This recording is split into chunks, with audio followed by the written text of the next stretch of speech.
are now tuned in to the Angela D. Wharton Show, where we talk about love, life, survival, and everything in between. I am your host, Angela D. Wharton, and if you're ready to be inspired and empowered, then let's go, y'all. Hello, and welcome to the Angela D. Wharton Show. I am your host, Angela D. Wharton, and this is episode number 6 of the 2020 series, and this episode is entitled, I've Learned That There Are Books to Be Birthed. And for those of you who are not aware of what the 2020 series is it is 20 truths that I've learned in 20 years of surviving sexual violence. And you guys, I am super duper excited to have my two ladies on the podcast with us tonight.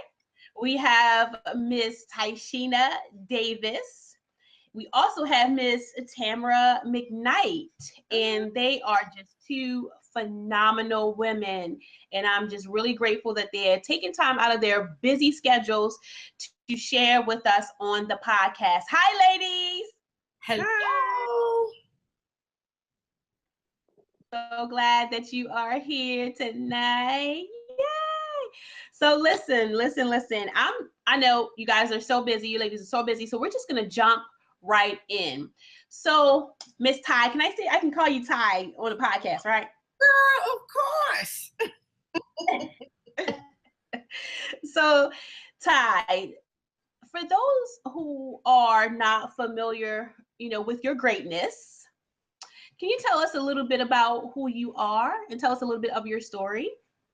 Awesome. Well, my name is Tieshena Davis. I'm simply known as Ty. And, there's a lot of different parts to my story, but I'll say that the most relatable part, I think, is that I'm just an everyday round-the-way girl who just so happened to be intelligent, business savvy, lovable, caring, and I'm a teacher and servant at heart. And I use my life stories and experiences to inspire, influence others. And that's what I chose to do with sharing my story through writing my first book, which then turned into a publishing company where now I get to help others share their stories as well. Yes. And I remember, Ty, we met like how many years ago did we meet? It's been over 5, because I'm almost at my 5th year of full-time entrepreneurship. So it was over 5 years ago. And you were doing something different. Yeah, you were doing like social media marketing and that sort of thing, right? Yeah, I was doing business management, helping folks just like us, coaches and speakers behind the scenes with business operations and planning and all that great stuff. And then we got reconnected when I wrote my book, Life After the Silence, From Pain to Power to Purpose. And then you swooped in at the 11th hour to help a sister out, because I was kind of stuck in a bind, and you worked it completely out. I remember. So great. I remember that. It was an awesome time. It was not too far after I published my first book, so it was just really exciting to help someone else, because I know the feeling. Yeah, absolutely. So now we have the amazing Miss Tam. Can I call you Miss Tam? Yes, you can call me Miss Tam. Miss Tam McKnight with us as well on the podcast. So Miss Tam, yes, you and I got connected through Phoenix Ministries. And for those who may not know, Phoenix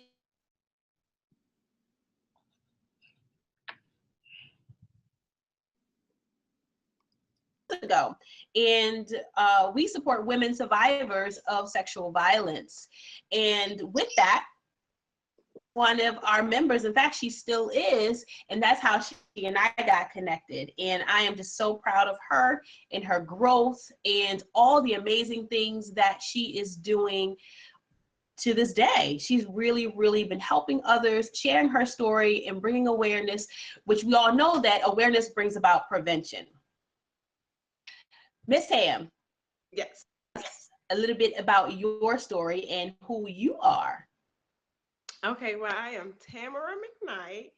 I am the author of The Images of Me, and I am an advocate against sexual assault.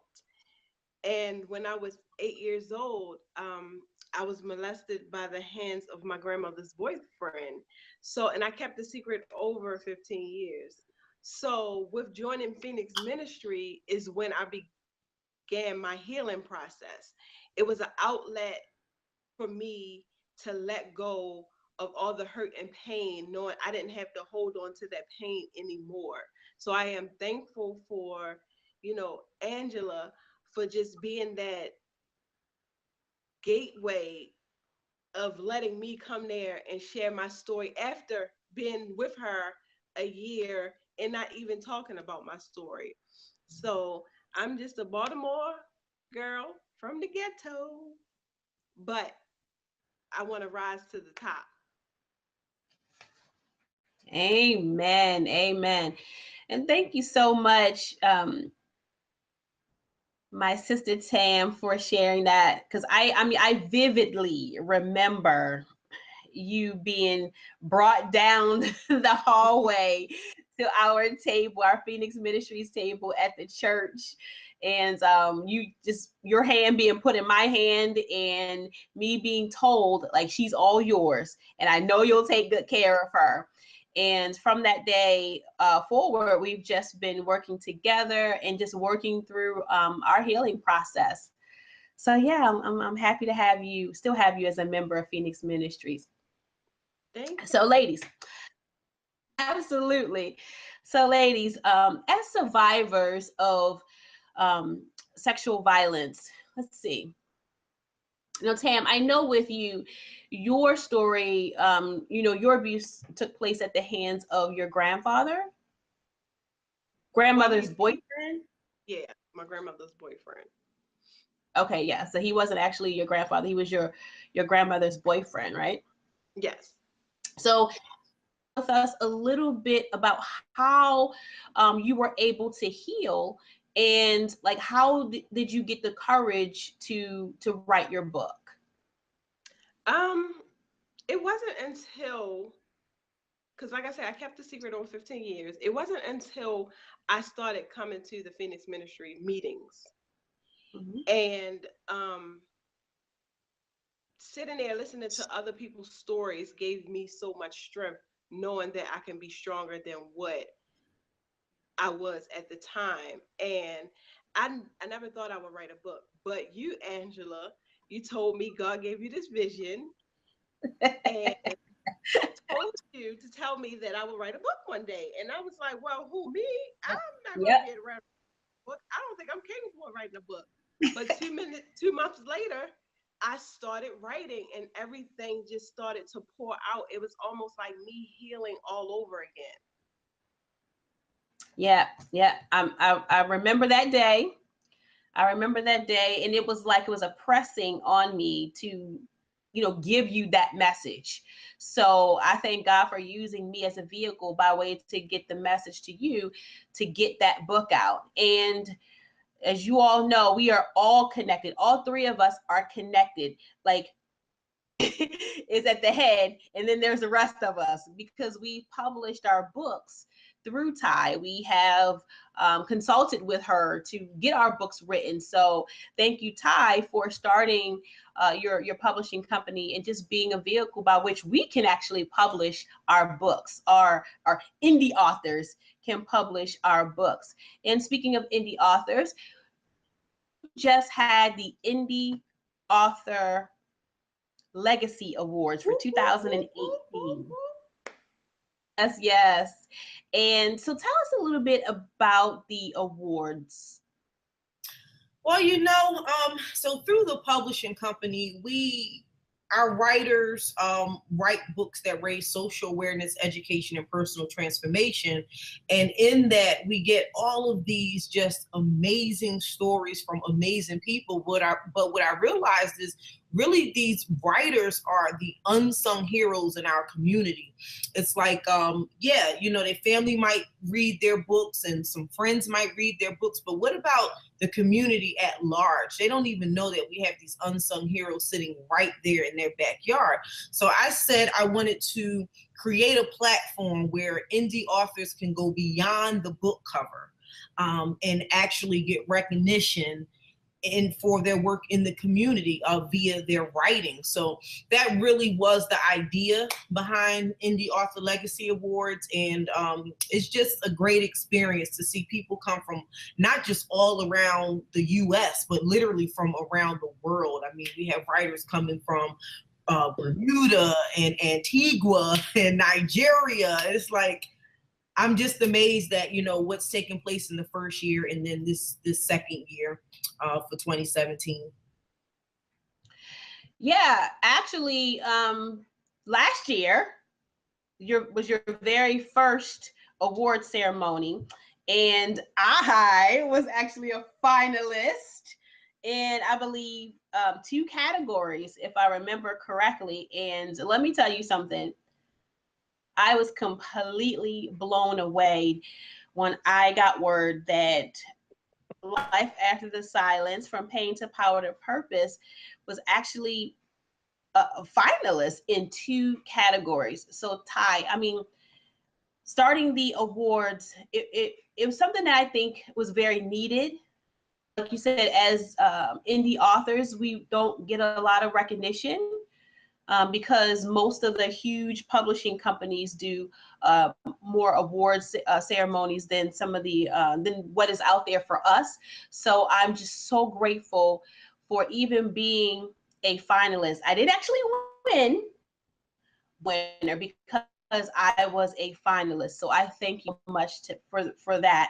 But also I want to say congratulations to McKnight, because Ms. McKnight won book cover of the year. Woo!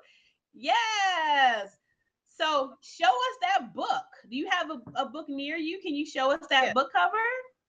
This is the book cover, and it was like everything I could have imagined.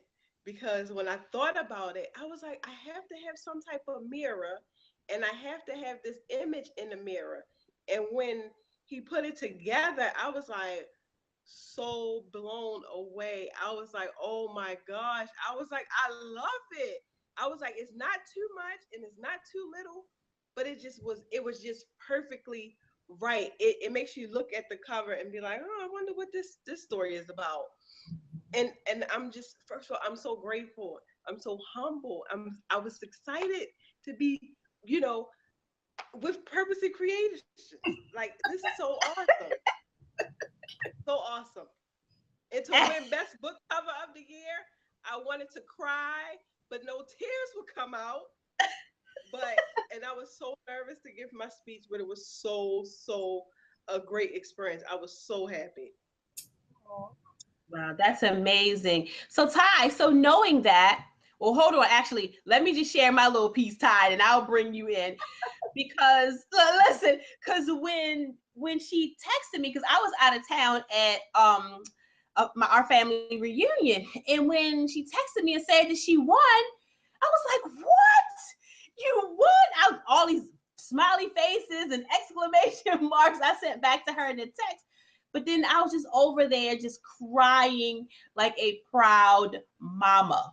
It was just so amazing just to know that Phoenix Ministries was able to help someone get to a place in their healing process that they were able to actually not only tell their story like verbally, but to write it in a book that will forever be published. Take that away from you, Tam. Nobody can. But to know that we were actually able to do that, I mean, I was just completely blown away. I just was just crying. I was overjoyed. My heart was just filled with so much love and just so much appreciation. And I was just super duper proud for her. And so, Ty, in knowing that this, how does that make you feel? It's an awesome experience. You know, it's crazy. I never really understand the magnitude of my work until I get amongst a group of authors or a group of people that have worked with us, like Miss Tam. And last year at the Indie Author Legacy Awards, I was just like, you know, sitting down and everything was nice in the festivities. But then once people start getting up and really talking about what it took, you know, just to the point to write their stories, let alone be recognized for their work. I think that's when it really hit me like, wow, what you're doing, it's making an impact. And really for me, that's all it's about, you know. I'm not taking any of the money, any of the recognition, any of that to the grave with me. But one thing I believe that will go are the stories of impact, you know, and that's what I wish that people will talk about when it's time to send me on home, besides the fact that I'm up all crazy, you know, like I truly made an impact. And so I always say the work that I do and the work that I create and share is my legacy. You know, I help others create their legacy, and through that I create mine. So it's a blessing. I don't take it lightly.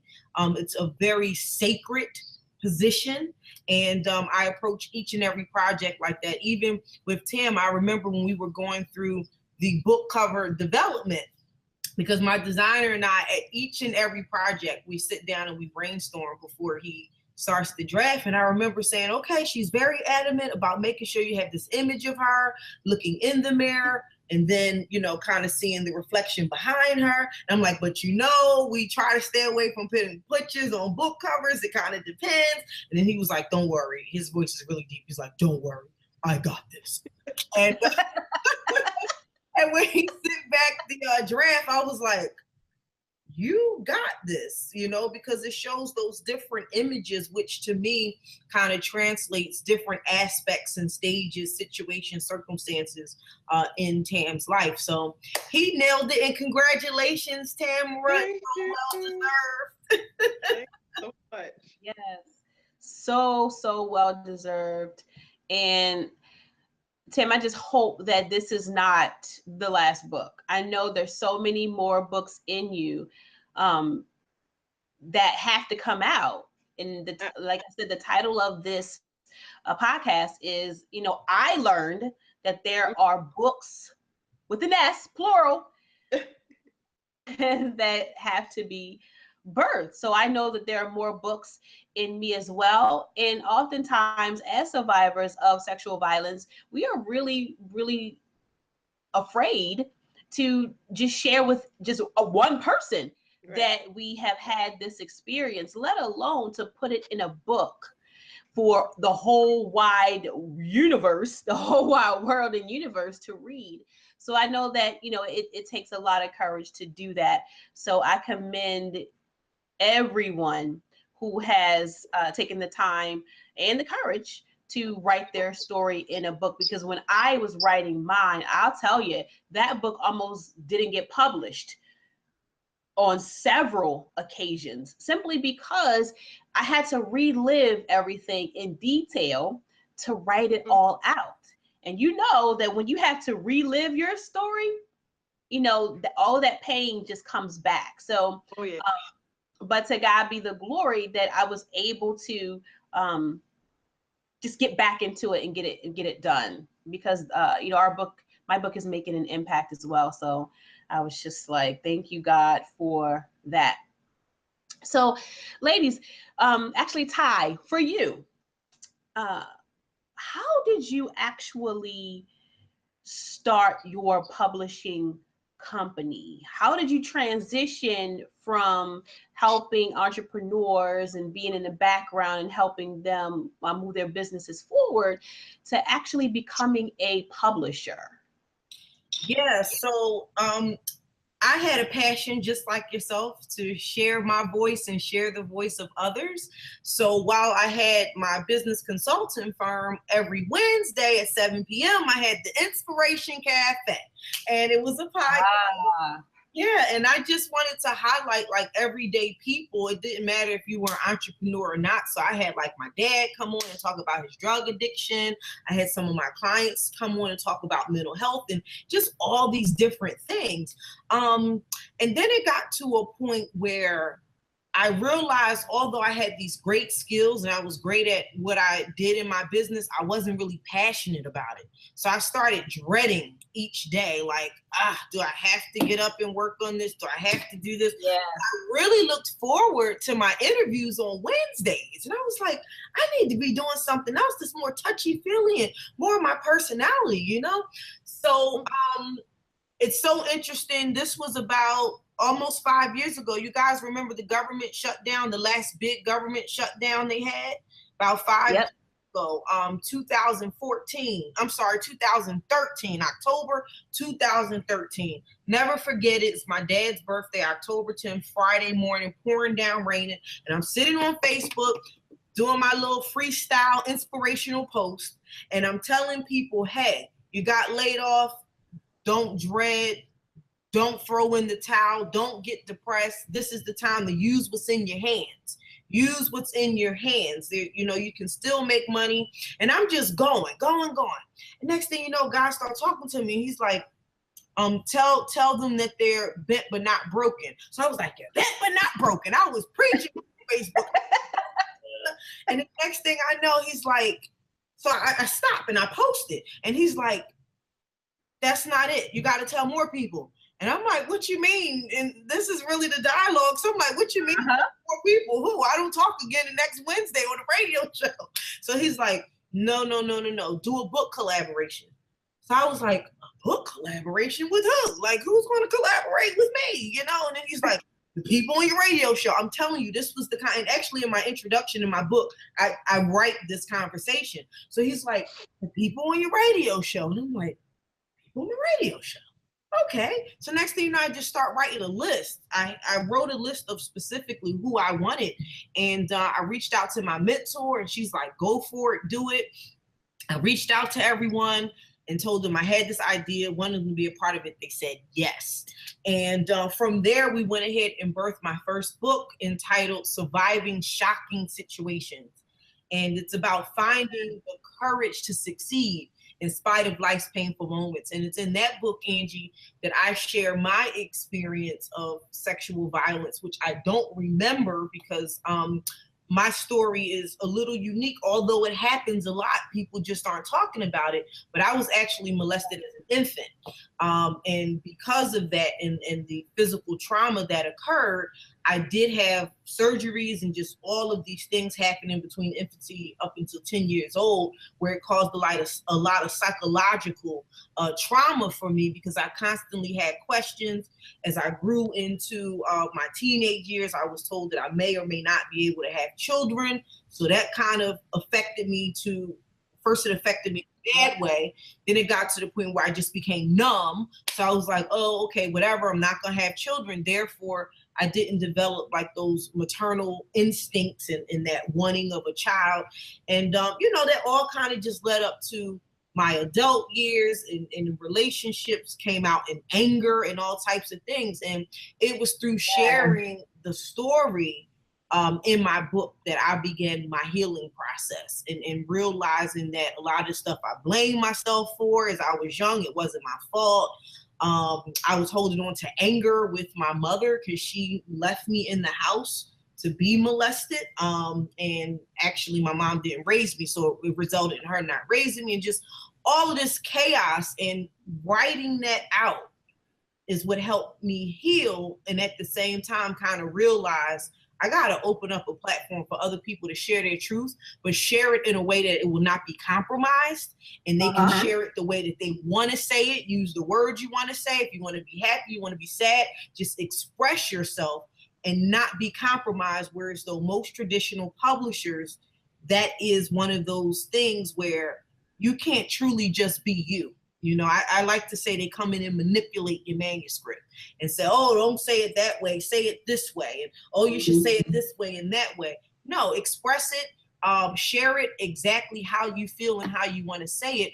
And hence, that's why I created the company and named it Purposely Created Publishing.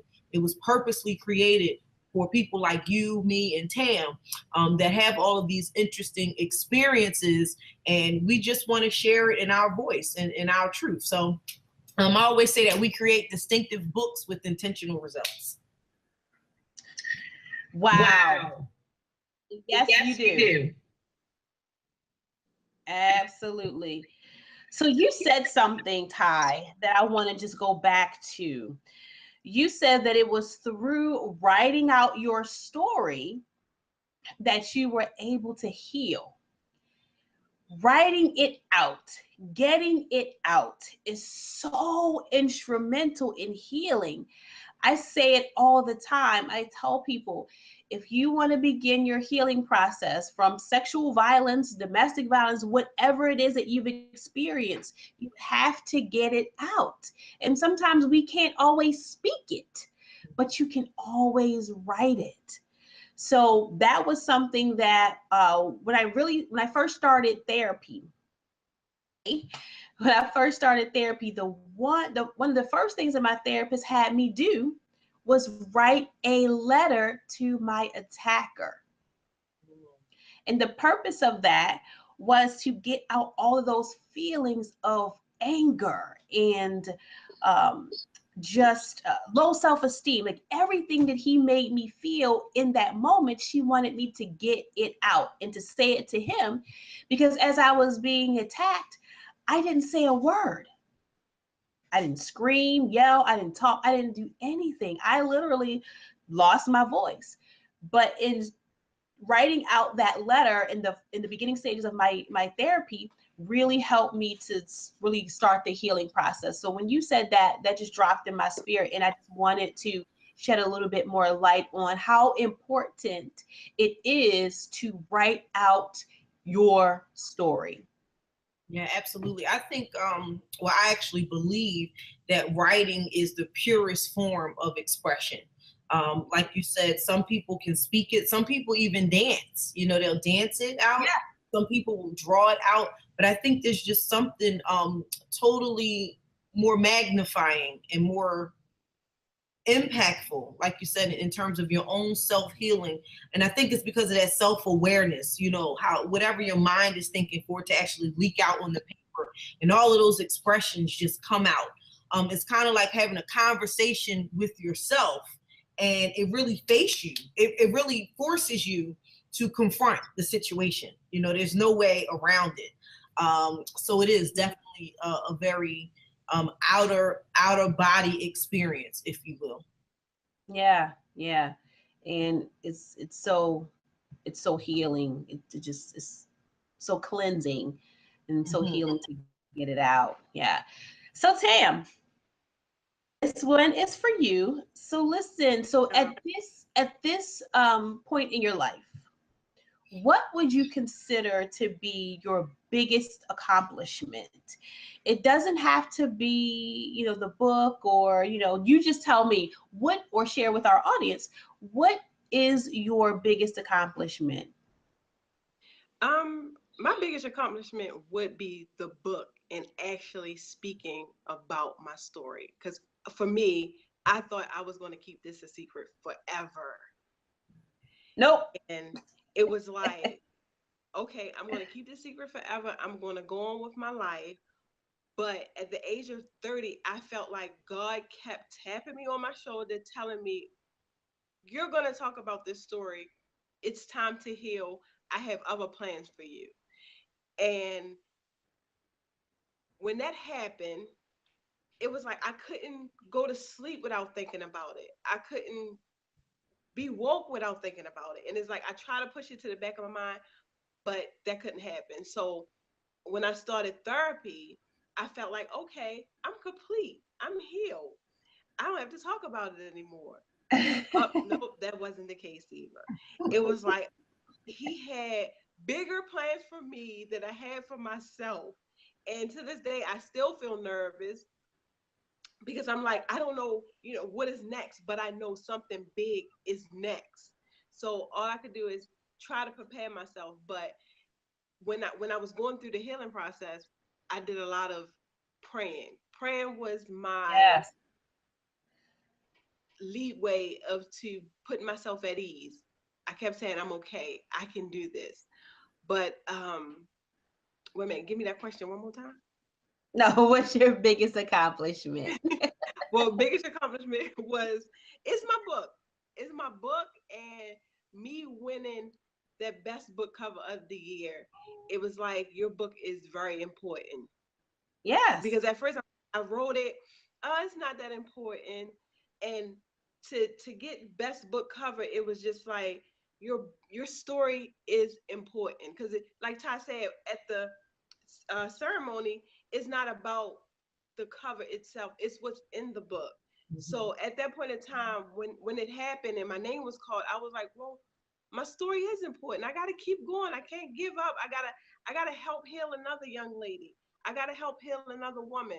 Whatever God wants for me, I want for myself. So it's like I gotta keep going. So the biggest accomplishment was writing that book. Wow. And congratulations to you again on that. But you said something. Oftentimes we what we do Yeah. and we don't celebrate our wins, but we have Yeah. to always remember that we are making an impact. Yeah. What we're doing is important. And we have to celebrate our wins, whether they're big or small. We Mm-hmm. have to stop and just celebrate it, because if we keep going, then we feel like we're not making an impact. And I know for myself, and Ty, maybe for you as well, but I know for myself, I just keep going. And I always feel like I still have so much work to do that I don't realize what I've already accomplished. So Mm-hmm. sometimes when people are like if I'm going to speak at an event and people read my bio, I'm like, oh yeah, I did do that. Oh yeah, I was there. Oh, I remember that. That's because I don't stop. Like oftentimes I don't stop to celebrate the win, because I always feel like there's so much work that still needs to be done. Yeah. But it's very important to stop and celebrate those wins. So Ty, do you find yourself doing that? Like you just keep pushing, and not really stopping to celebrate the wins or maybe smell the roses, if you will? Yeah, a lot. And my team, they can't stand it. If they were here, they probably just like push me in a pool of water. Like, didn't we tell you to stop and take a break? Because I think a big part of it is it's interesting because I remember the days I wanted to stop, right? Like in my previous job when I was employed. And my thing is this: you don't have to be an entrepreneur. I'm not preaching to anyone to be an entrepreneur, but do what you love. I mean, heck, entrepreneurs couldn't have businesses if we didn't have folks working for us, right? So it's not about being an entrepreneur, but it's about doing and putting your all into something that you're passionate about. So I remember the days when I wanted to stop, right? When I was working in my last job, I remember the days that I wanted to stop in my last business. But now it honestly doesn't feel like work. Like I get up every day, I'm so excited to see the book cover drafts and to see if, the cover actually conveys the message. And if it doesn't, I like to put on my little scientist hat. I call it my lab.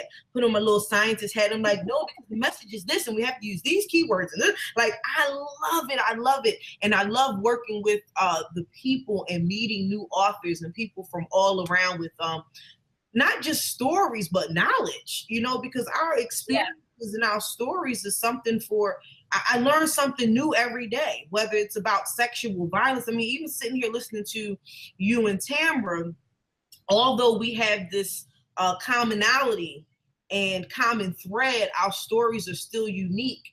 And listening to you two as thrivers, not survivors, but thrivers, I'm like, Yes. wow, you know, I'm looking at your facial expressions and everything and reflecting on myself. And I'm like, wow, you know, just to see the strength and the beauty in people's growth and healing process. It's amazing. So I love it. I don't take time to celebrate my wins. And even when I hear about the wins, sometimes, as you said, someone to mention it in your bio or something, it's just like, oh yeah, that did happen. I think one of the reasons that we probably don't even recognize it, Ange, is because we don't do it for the fame. You know, Yes. because this is what we do. Like we're in it. We're servants at heart, and we love people. And so with that, I believe we do get this recognition because that's our blessing. You know. Yeah. Yeah. And you know what?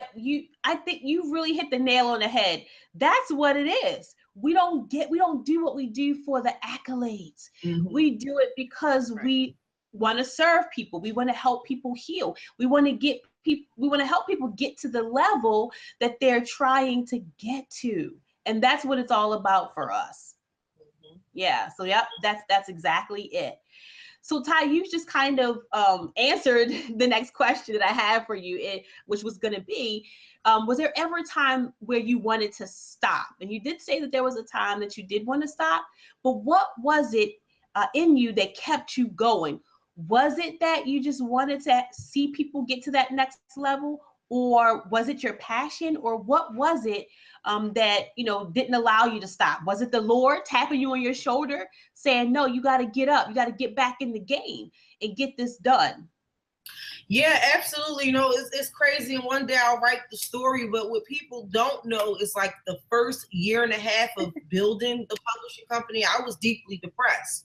I mean, deeply, deeply depressed. Whereas though, you know, people talk about it all the time. You put on the mask and everything is good. Right. And that was me. That was me the whole year of 2014, half of 2015, until the point where I finally started getting therapy. And that was like one of the biggest game changers in my life ever.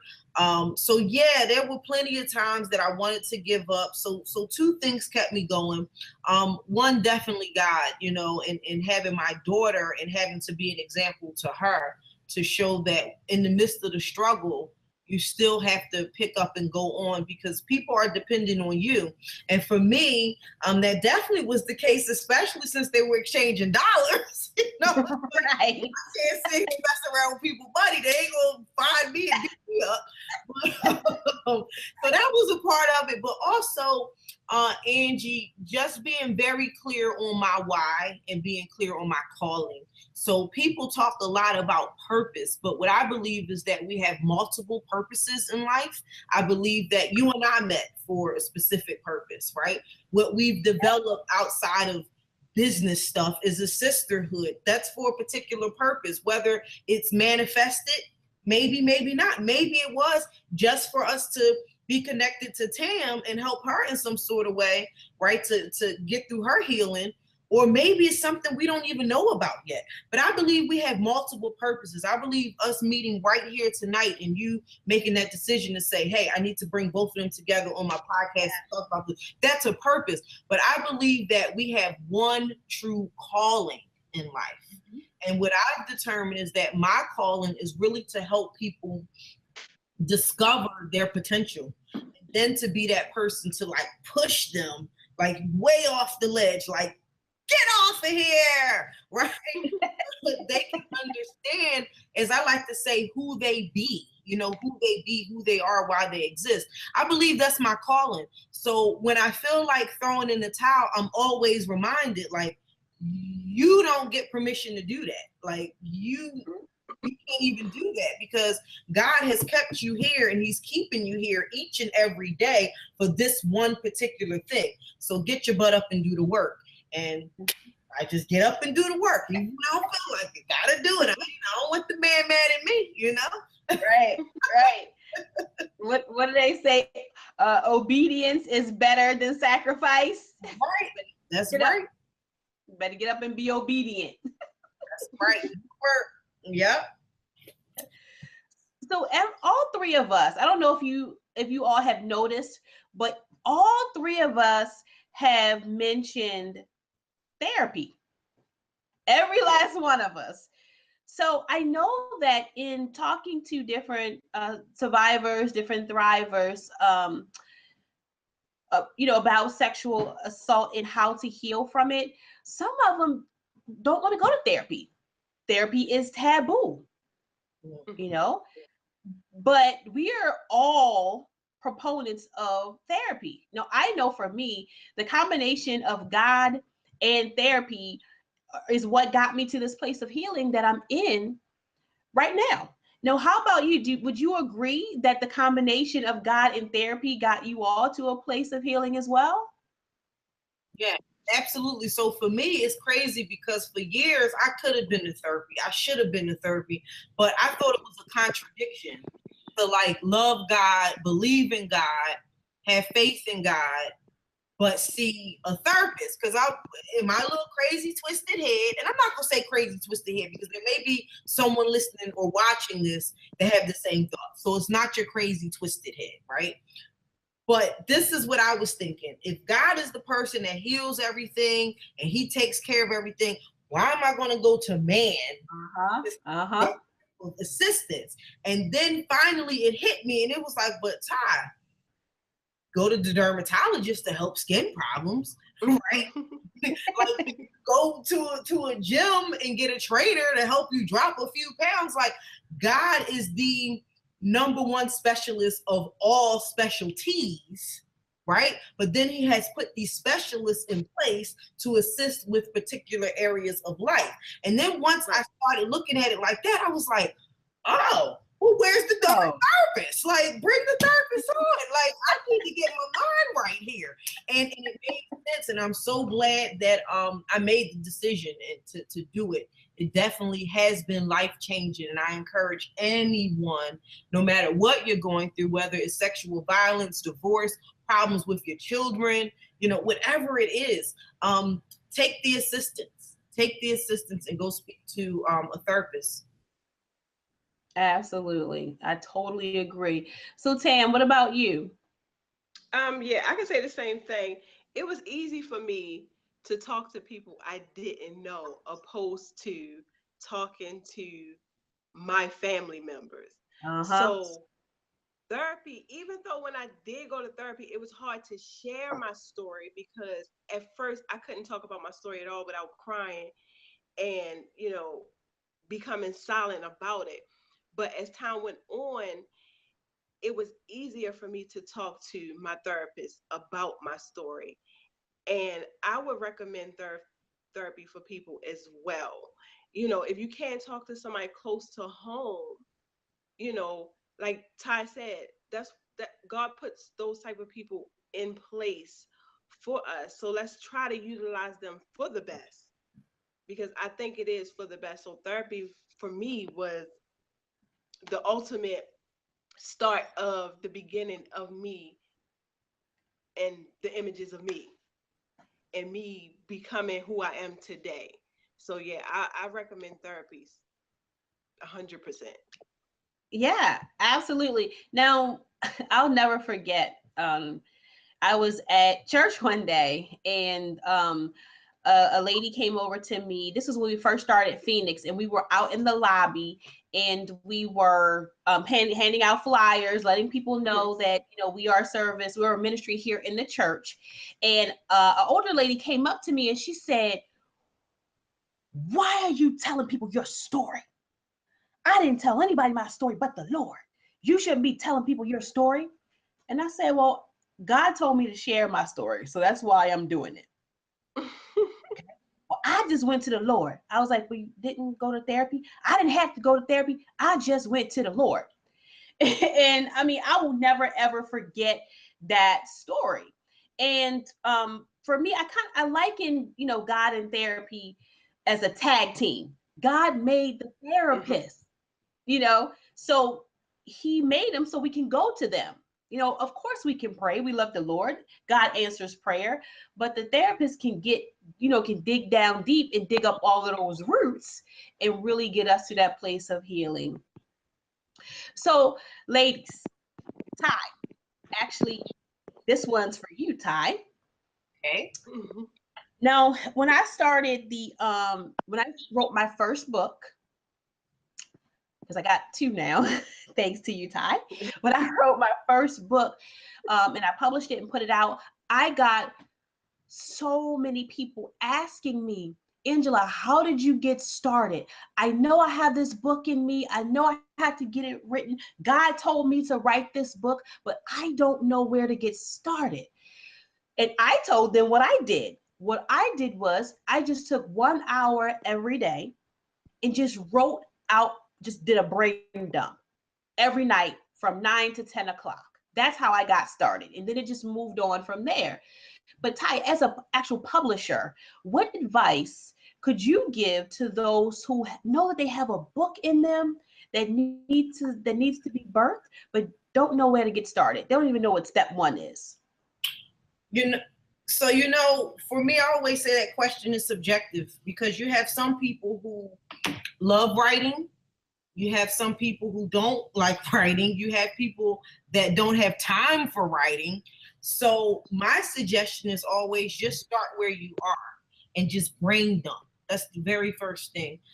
Whether it's through your computer, if you're going to use Microsoft Word or an online application, whether you like to write, or you could use your cell phone or any type of recorder and just speak into it. But the very first thing is just to dump your thoughts. Don't think about, oh, do I start here? Do I start here? Am I saying the right thing? Am I not saying enough? Just get it out. And so I'll just tell the listeners and the viewers here, act like you're talking to me for the very first time, right? Me, how you doing? And act like we're sitting down, we're having our favorite dinner or lunch, our favorite beverage, and you're just sharing. You just start and start the conversation.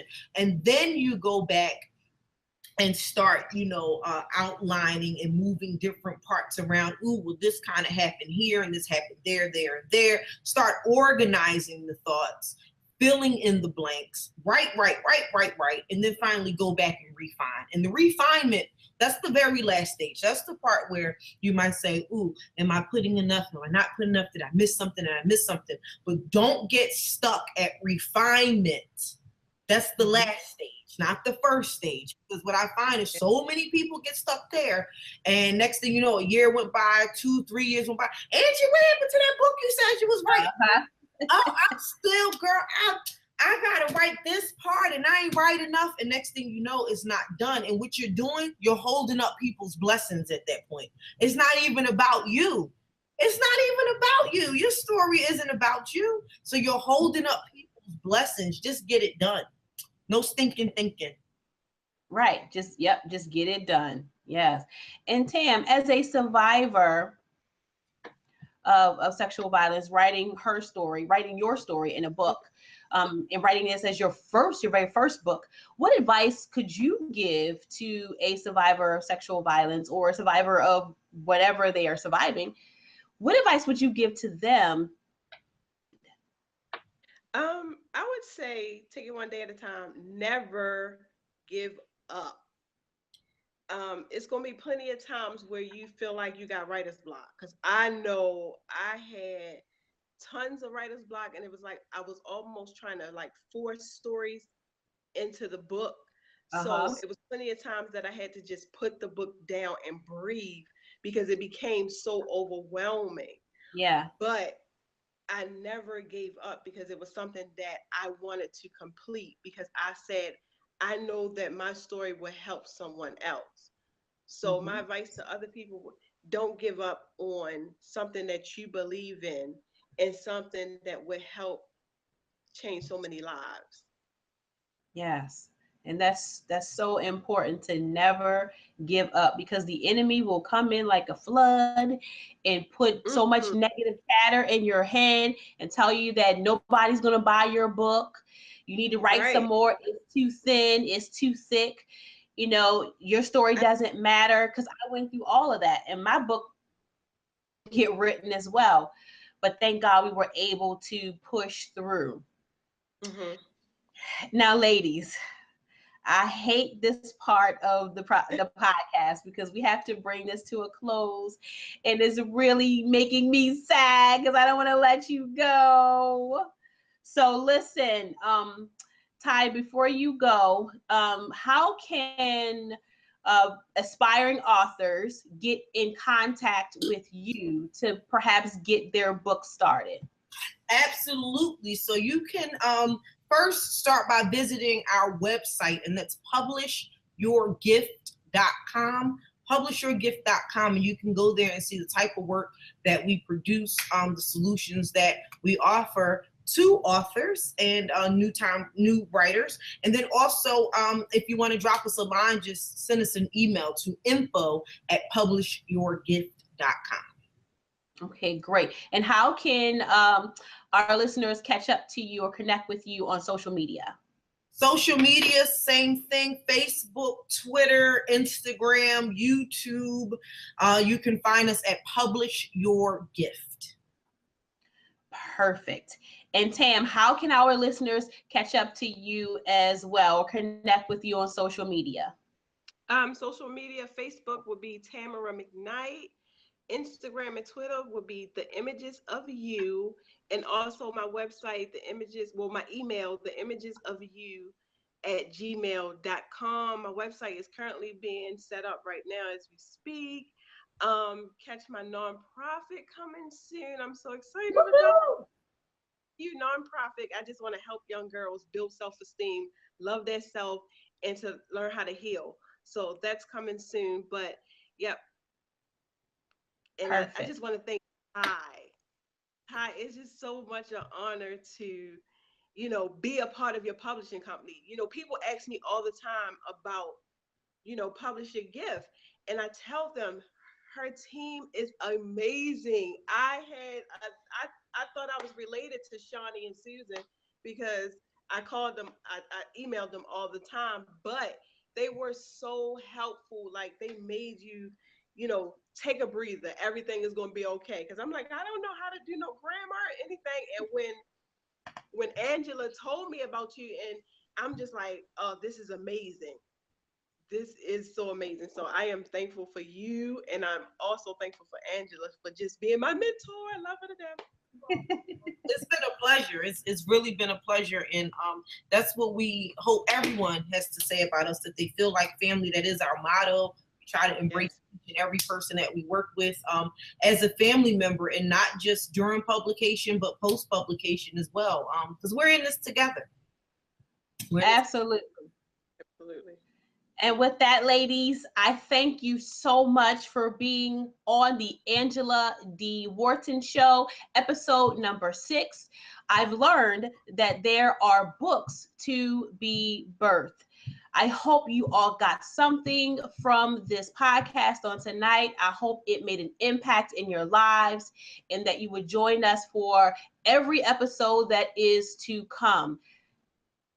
Remember, please remember that you can connect with me on social media, on Facebook under Angela D. Wharton. Also on Instagram at Angela_empowers, and also on Twitter at Angela Empowers. You can also catch me on my website at AngelaDWharton.com. Remember, what the enemy meant for evil, God will turn it around for your good every time. I love you, but God loves you more. Until we meet again, take care and God bless. Good night.